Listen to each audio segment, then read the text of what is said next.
आज की तारीख में भारत का मुसलमान अपने आप को कॉर्नर्ड, अनसेफ, ह्यूमिलिएटेड, ये 3 शब्द मेरी समझ में इस वक्त आए हैं, बहुत शिद्दत से महसूस कर रहा है।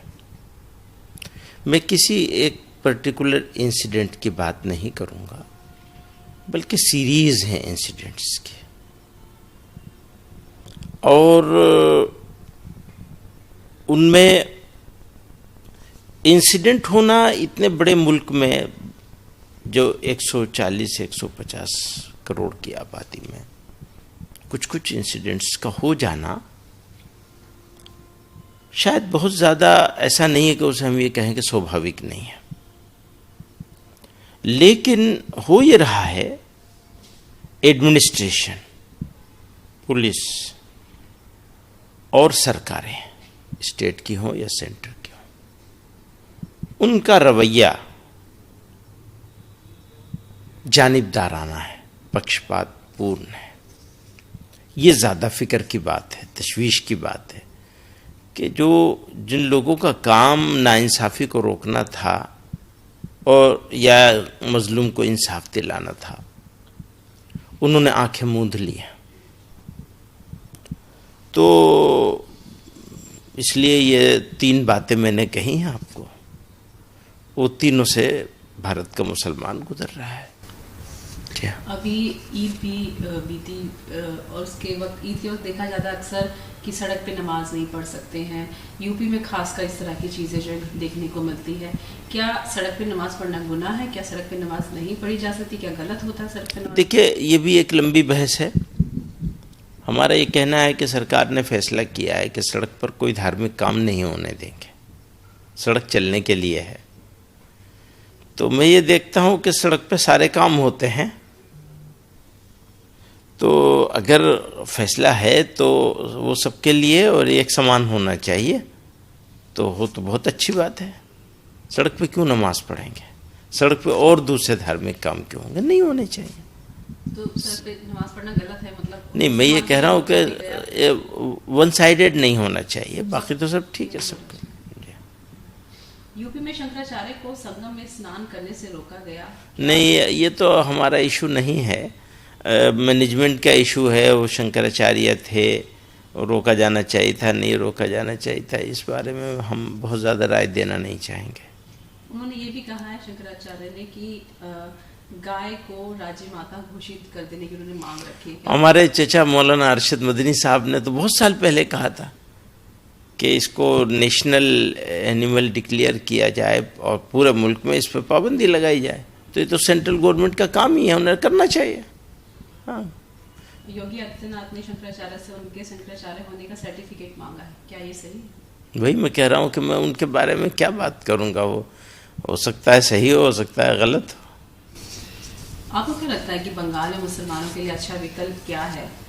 क्या ममता बनर्जी के साथ मुसलमान रहेंगे या कांग्रेस के साथ? मतलब मुसलमानों को किसकी तरफ जाना चाहिए, आपको क्या लगता है? ये कहना मुश्किल है, इसलिए कि अभी बिल्कुल इलेक्शन का माहौल गर्म है और मैं वहाँ से दूर हूँ, तो मैं बहुत ज़्यादा उसके बारे में नहीं जानता कि वहाँ ज़्यादा अच्छा विकल्प क्या होगा। बंगाल में हुमायूं बाबरी मस्जिद बनाने के, जो हुमायूं कबीर है, उन्होंने बाबरी मस्जिद बनाने की मांग करी। मुर्शिदाबाद में उन्होंने जगह भी तय कर ली है। क्या आपको ये सही लगता है कि बाबरी मस्जिद बनाई जानी चाहिए? नहीं, मैं इससे बिल्कुल इत्तेफाक नहीं करता, ये बकवास है, बिल्कुल इत्तेफाक नहीं करता। क्या आपको लगता है कि ओवैसी साहब जो मुसलमानों के लिए लड़ रहे हैं, क्या उनकी लड़ाई सही है? क्या मुसलमान उन्हें अपना नेता मानते हैं या मान लेना चाहिए? ओवैसी साहब काबिल इंसान है, और पॉलिटिक्स की बात जहाँ तक है तो पॉलिटिक्स में तो बहुत सारे कंपल्शन होते हैं सब लोगों के, उनके भी कुछ कंपल्शंस होंगे। तो ठीक है, एक आवाज़ तो है ही है।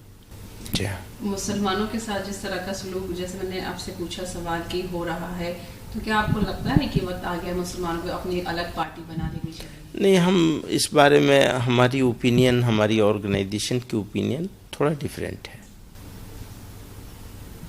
असम की सरकार बांग्लादेशी मुसलमानों को बाहर करने की बात कर रही है। वो तो हमें भी बांग्लादेशी कहती है, अब उसका क्या करेंगे। हम कहते हैं कि कोई भी बांग्लादेशी हो, कोई भी फॉरेनर हो, उसे इंडिया में नहीं रहना चाहिए बग़ैर लीगल वैलिड डॉक्यूमेंट के, और निकाला जाना चाहिए। ईमानदारी से उसका प्रोसेस किया जाना चाहिए। और आसाम में ये प्रोसेस हुआ भी है, एनआरसी हुई है, वहाँ कोर्ट की सुपरविजन में हुई है। अब आसाम के जो चीफ मिनिस्टर साहब हैं, वो तो मुझे भी बांग्लादेश भेजने की बात करते हैं कि इसे भी बांग्लादेश भेज देंगे। तो अब उनको क्या कहेंगे, आप क्या कह सकते हैं। देश भर में जो एसआईआर की प्रक्रिया हो रही है, क्या आपको लगता है कि ये जानबूझकर की जा रही है मुसलमानों के वोट काटने के लिए? काफ़ी शिकायतें हैं इस बारे में, काफ़ी से ज़्यादा शिकायतें हैं। बहुत बेइत्मीनानी है इस प्रक्रिया को लेके, इस तरीक़े को लेकर के। सिर्फ मुसलमानों में नहीं, और लोगों में भी, अदर कम्युनिटीज़ में भी बहुत दिक्कत में हैं लोग इस बात को लेकर। राहुल गांधी के लिए आप क्या कहेंगे, उनसे क्या उम्मीद है, क्या वो मुसलमानों की बात करते हैं? पता नहीं है, वो आप बहुत ज़्यादा पॉलिटिकल डीप डिस्कशन की तरफ ले जा रही हैं, मुश्किल है कहना सब। गुजरात में यूसीसी पर क्या कहेंगे? यूसीसी के लिए वहाँ पे जो है वो मंजूरी मिल गई है, कैबिनेट ने मंजूर किया है, उसको देख रहे हैं। हमारे जो ऑर्गेनाइजेशन के ज़िम्मेदार लोग हैं, वो हासिल करके उसको पढ़ के फिर उसके ऊपर अपना रिएक्शन देंगे। डॉक्यूमेंट अभी देखा नहीं गया है, उसको डिटेल में नहीं गया, लेकिन मोटे तौर पर हमको लगता है कि मजहबी आज़ादी में मुदाखलत है।